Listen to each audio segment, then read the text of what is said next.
সুপ্রিয় দর্শক, আসসালামু আলাইকুম। বাংলাদেশে ৫টি শরিয়া ভিত্তিক ব্যাংক একীভূতকরণ প্রক্রিয়ায় আজ ওই ব্যাংকগুলোর পরিচালনা পর্ষদ ভেঙে দিয়ে সরকার সেখানে নতুন প্রশাসক নিয়োগ করেছে মার্জার প্রক্রিয়া সুসম্পন্ন করার জন্য। আমরা এই নতুন ব্যাংকের উজ্জ্বল ভবিষ্যৎ প্রত্যাশা করছি। একটি কথা, সেটা হলো এই ব্যাংকগুলোর কিন্তু সাধারণ শেয়ার হোল্ডার ছিল, যারা কোনোভাবেই পরিচালনা পর্ষদের সাথে সংশ্লিষ্ট নয়, কিন্তু তাদের স্বার্থ সুরক্ষার জন্য কোনো প্রস্তাবনা আজও পর্যন্ত রাখা হয়নি। এর আগে ডিএসসি ঢাকা স্টক এক্সচেঞ্জ কর্তৃপক্ষ বাংলাদেশ ব্যাংককে চিঠি দিয়েছিল যাতে এই ব্যাংকগুলোর সাধারণ শেয়ার হোল্ডারদের স্বার্থ সুরক্ষা করা হয়। এছাড়া এ ব্যাপারে যখন বেশ কথাবার্তা বিভিন্ন মহলে আলোচিত হচ্ছিল, সেই মুহূর্তে আমাদের অর্থ মন্ত্রণালয় থেকে বলা হয়েছিল যে সাধারণ বিনিয়োগকারীদের স্বার্থ বিঘ্নিত হবে এমন কোনো সিদ্ধান্ত গ্রহণ করা হয়নি।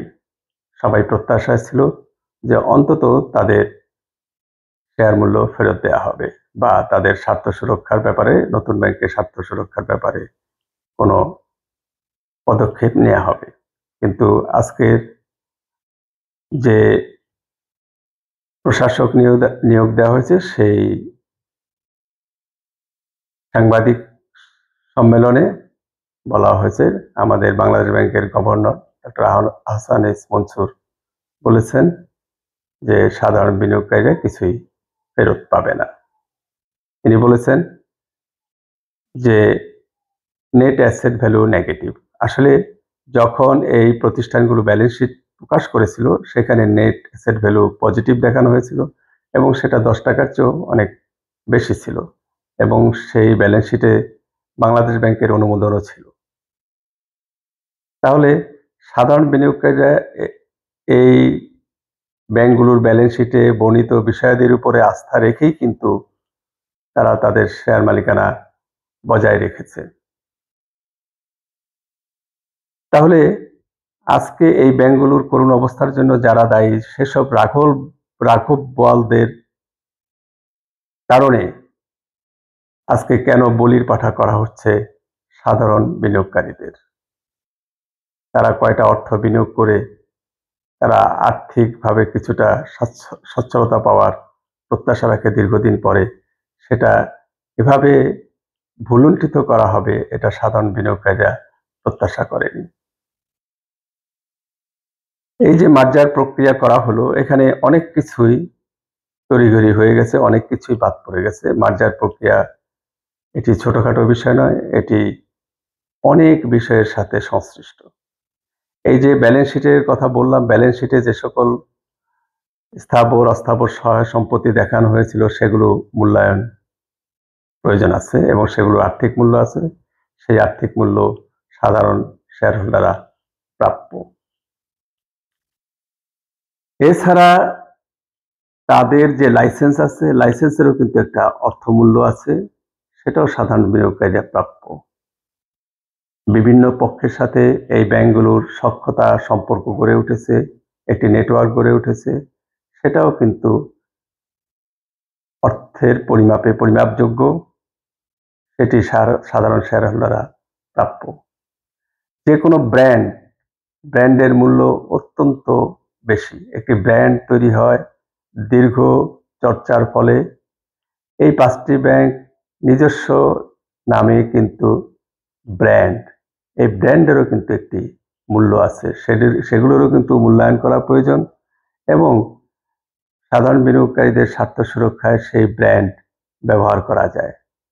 এই ব্যাংকগুলোতে কর্মকর্তা কর্মচারী যাদের নিয়োগ দেওয়া হয়েছে, তাদেরকে প্রশিক্ষণ দেওয়া হয়েছে, তাদেরকে বেতন ভাতা দেওয়া হয়েছে, তাদের দক্ষতা উন্নয়নের জন্য নানা পদক্ষেপ নেওয়া হয়েছে, সেখানে বড় বড় বাজেট সংশ্লিষ্ট আছে। সুতরাং এই মানব সম্পদেরও কিন্তু একটি বড় মূল্য আছে।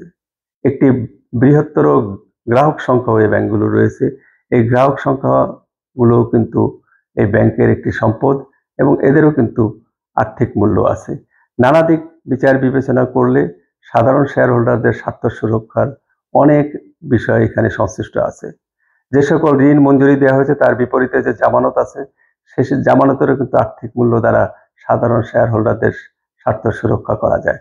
আজকের এই ব্যাংকগুলোর পরিস্থিতির জন্য যে সকল রাঘববোয়ালরা দায়ী আমরা বলেছি, তাদের শেয়ার অর্থাৎ পরিচালনা পর্ষদের শেয়ার বাজেয়াপ্ত করে দেয়া হোক। কিন্তু সাধারণ শেয়ার হোল্ডাররা যারা কোনোভাবে এই ব্যাংকগুলোর এই অবস্থার জন্য দায়ী নয়, তাদের স্বার্থ সুরক্ষা করা হোক। এই অবস্থার জন্য যে সকল রাঘববোয়ালরা রয়েছে তাদের স্থাবর অস্থাবর সম্পত্তি ক্রয় করে সেটি নিলামে বিক্রয় করে বা সাধারণ প্রক্রিয়ায় বিক্রয় করে সেখান থেকে প্রাপ্ত অর্থ দ্বারাও কিন্তু সাধারণ শেয়ার হোল্ডারদের স্বার্থ সুরক্ষা করা যায়। সুতরাং মার্জার যে প্রক্রিয়াটি এই যে তড়িঘড়ি করে সম্পন্ন হতে যাচ্ছে, সেখানে অনেক কিছু কিন্তু বাদ থেকে যাচ্ছে। আমি মনে করি ডক্টর আহসান এস মনসুর বাংলাদেশ ব্যাংকের গভর্নর, তিনি অত্যন্ত বিচক্ষণ মানুষ। তিনি অবশ্যই এটি সুদৃষ্টির সাথে বিবেচনা করবেন। অনেক কিছু বিবেচনার আছে, আশা করি তিনি এটা ভাববেন। শুধু তিনি একা নন, সংশ্লিষ্ট সকল পক্ষ এটি ভাববেন এবং অবশ্যই সাধারণ বিনিয়োগকারীদের স্বার্থ সুরক্ষায় পদক্ষেপ নেবেন। অন্যথায় যদি কোনো সাধারণ বিনিয়োগকারী আইনি পদক্ষেপ নেয়ার কথা ভাবেন, তাহলে তারা কিন্তু আইনি প্রতিকার পাওয়ার যোগ্য বলে বিবেচিত হবেন।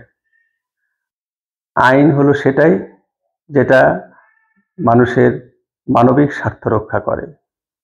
সুতরাং আইন মানুষের মানবিক স্বার্থের ঊর্ধ্বে নয়। আজকে সাধারণ বিনিয়োগকারীদের যে স্বার্থ, সেটি অবশ্যই মানবিক। তারা লুটেরা নয়, তারা সাধারণ মানুষ, সাধারণ উপার্জন দ্বারা তারা জীবিকা নির্বাহ করে। অবশ্যই সকল পক্ষ এই বিষয়টি বিবেচনা করে দেখবেন। সবাই ভালো থাকবেন, সুস্থ থাকবেন। আসসালামু আলাইকুম।